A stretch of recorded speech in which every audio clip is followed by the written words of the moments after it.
And we are alive, ladies and gentlemen. We are alive. It is Sunday night. It is Benchley night. I'm home. The cats have been here. They've been helping. But they have stopped for the moment because I gave them dinner. So they're no longer helping. It has been a busy, busy day. I was part of a celebration of the life of Richard Schmid, kind of my painting mentor from about 2010 to 2018, 2008 to 2018. Anyway, I was part of a live stream for like 4 hours this afternoon. So I'm a little bit weary. So forgive me if I am slightly discombobulated. Also, I just made dinner, and I am not good about not breathing in hot peppers. So I'm loosening up any congestion in my chest. So if I start sneezing, that is what is going on, ladies and gentlemen. That is what is going on. Anyway, it is nice to be here. I am coming up on a big birthday, ladies and gentlemen. A big birthday. You'll see my new nom de plume right here. Gonna be interesting. Because I still feel like I'm about 17. In fact, I remember when I turned 17 in the wheelwright butt room. No, it's actually in the Merrill butt room at Exeter Academy. People were still allowed to smoke cigarettes, and I used to hang out in the Merrill butt room. And I was on not probation, I was on restrictions for something, I don't remember what, and was stuck in the dorm on Saturday night, and it was my birthday, and I was turning 17, and my friend Heidi Mitchell and the girls from the wheelwright butt room brought over a cake. And we had a I Don't Want to Be 17 club meeting. It was a very nice birthday, ladies and gentlemen, but I'm reaching another birthday now. And that'll be next week. The very night I am down in Northampton, Massachusetts at my art opening at Will Basic Fine Art. But the night after that, I will be back here with another Benchley night, and we'll be trying to raise some money for the diner next week. Gosh darn it! This week we're raising money for Rockingham Entertainment Development, and we have only a few people to thank. Only a few people stepped up to support Rockingham Entertainment Development. And the gods, the Facebook gods, it was hard to tell who those people were because they said so-and-so and 3 other people donated, but then there were only 2 other names there. So I have to call someone who was kind enough to donate. I have to call them Anonymous, and I apologize for that. But they are Anonymous here because I don't know who they are. All right, so the people to thank, ladies and gentlemen. The people to thank tonight, as ever, they're on board the Lakeshore Limited, rolling their way west. They left Albany, New York, supposedly at 7:05 p.m., and it's now 7:49. So they should be a little bit out of Schenectady if they're on time. Mr. Gary Pierce and Aline Cortez, thank you so much. They are heading, ladies and gentlemen. They are people after my own heart. They are taking the train tonight from Albany to Chicago. They are wandering around Chicago tomorrow afternoon, and then they are boarding the Capital Limited, Amtrak's train from Chicago to Washington, D.C. that goes along the Potomac. It's very, very beautiful when it gets into Maryland and West Virginia. And coming just doing a little train loop for the sake of a train loop. That's my kind of people, ladies and gentlemen, my kind of people. We have to thank the wonderful Martha Rowley. She is always there. She is always dropping off checks on the porch that just say do-gooder. Another one of my kind of people, Ms. Martha Rowley. Then we have another train rider. The train riding contingent is strong here, ladies and gentlemen. The train riding contingent is strong. He gave our friend Shell Sauer is taking the train from LA to Vermont to return to visit her where she lived for a few years. And Shell is taking the train from LA all the way. And our friend tonight, our donor here, he said to her, it is very important. You must take pictures of your food in the dining car. Here is my picture of my French toast from last week. Mr. John T. Wilhelms. Then we have to thank Naughty Moose. Someone, I'm sorry, I'm not going to read your name. The Facebook gods are not kind. But thank you, Naughty Moose. Thank you to the peripatetic Terry Hudson, who's she may still be walking the Camino Real. She may be on an ocean liner. It is hard to tell where she is, ladies and gentlemen, but she is somewhere interesting, always. Ms. Terry Hudson, thank you. And then out there in Pittsburgh, Pennsylvania, and he will wave to Gary and Aileen when they come through tomorrow night. When they come through Pittsburgh at 3 a.m. or whatever, he will wave from his perch high above the city, looking down. My very, very, very, very tall cousin, Mr. Nat Hunter, and his wonderful wife, Elise, and their wee little dog, Ginger. Thank you all so much. Now, last month, I was in Michigan doing a workshop with two other painter friends, Terry Mura and Doug Fryer. And one of our students, and I forgot to double check her name, so I can't thank her by name, but one of our students gifted me about 10 Thurber and Benchley books that I did not have. And in her honor, and I will have her name for next week because I really do appreciate it. In her honor, I'm going to read from one of the new books tonight, because normally, of course, in autumn, it is what do we read? What Benchleys do we read in autumn? We read Museum Feet. We read Back to the Game. And it's about time to reread Opera Synopses. I may have to do that next week just to celebrate my senior discount birthday. But tonight I thought we would read from the new book. This book is called After 1903. What? Now, remember, Benchley was writing, this is probably during the Depression, I think. And he is, this first story, we're going to have two short Benchleys. We're going to have two short Benchleys, ladies and gentlemen. The first one is called, the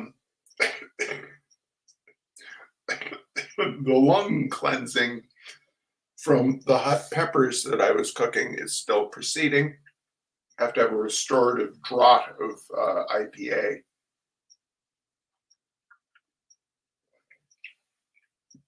The first one is called, What Do You Mean, Gay 90s? I am glad to see that someone has come right out and denied that the so-called gay 90s, the last century, the last decade of the 19th century, were in any way gay. To the best of my recollections, they were miserable years of the locusts. The gay 90s started out by my being stung by a bee. That's a fine way to start life, be a fine beginning for a decade that was later to be known as gay. The bee in question not only stung me, but chased me into the house. Small wonder that my life was warped by this first recollection of the 1890s. I would place this catastrophe roughly at 1893. The next thing that I remember was being taken to a 4th of July fireworks exhibition, at which I became so terrified that I tried to crawl under the seats and slipped down between the boards of the bleacher flooring. Just my hands and arms slipped down, but I caught my chin, a nasty crack, and several dozen people had to get up in order to extricate me. I was furious, and to this episode I lay my subsequent hatred of explosives and war.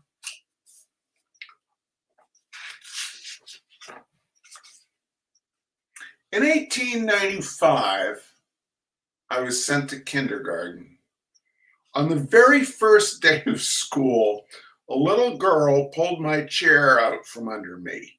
It wasn't a very big chair, so the fall was not a major one, but my pride was hurt, and I went directly home in a huff. To make things worse, my mother took me right back to school, where I was given some worsted and told to sew a beaver onto a card. This is definitely not gay. As I remember my school days of the 90s, I spent most of my time walking sullenly between the schoolhouse and my home. I would reach school at 9 in the morning, be sent home for some reason by 10:30, and I'd be back by 11. The occasions for my being sent home were varied, but one which I remember seemed to me unjust then, and it still does. Volunteers for poetry recitations had been asked for, and I had raised my hand in all good faith. On being allowed to ascend to the rostrum, I delivered a short poem which had been taught to me by my older brother the day before. It ran as follows, one of the few poems I've never forgotten. My mother-in-law has lately died. I'll start that again. My mother-in-law has lately died. For her my heart doth yearn. I know she's with the angels now, for she was too tough to burn.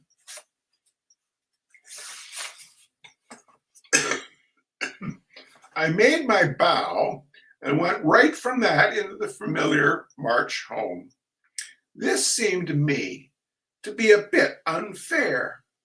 I shall always remember the look of the streets on those little extracurricular walks of mine in mid-morning, with no one abroad in them but grown-ups. As there was a depression on them, too, none of the grown-ups looked as if they knew they were representatives of the gay 90s either. These little memories, together with that of the Spanish War, which was not a gay one for our town, have always kept me from joining in on the so-called gay 90s song fests. I will sing songs that came out of the 1900s, but the 90s I leave to be celebrated by others fortunate enough to have been born after the turn of the century. I think I resent that B the most. Second Benchley of the night is the essay that immediately follows. It is called Anthology. Writing the other day of an unfortunate declamation day in kindergarten when I disgraced myself and my family by volunteering to recite and correctly reciting an apocryphal quatrain of Longfellow's beginning, "My mother-in-law has lately died," etc., I was minded to run over in my memory the poems we were taught in school to recite in unison. with the idea of compiling an anthology to be called Fragment. To be called Fragments, or I don't remember. Such a volume would have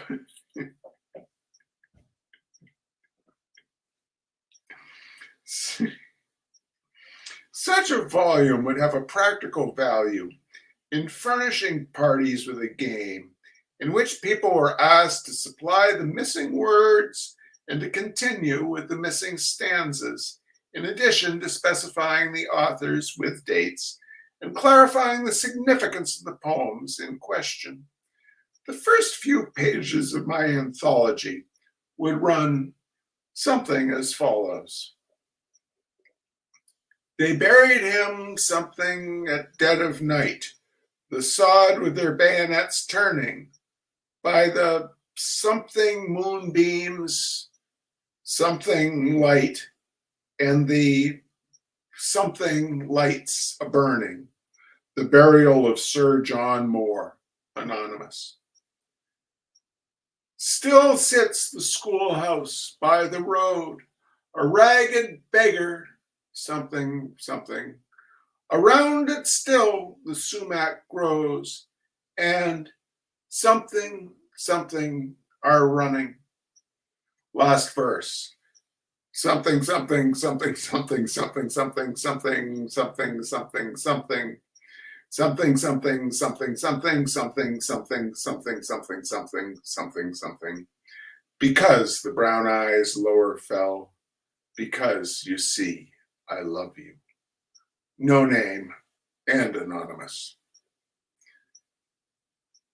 The splendor falls on castle walls, and something old in story. The long light breaks across the lakes, and the wild cataract leaps in something. Must be glory.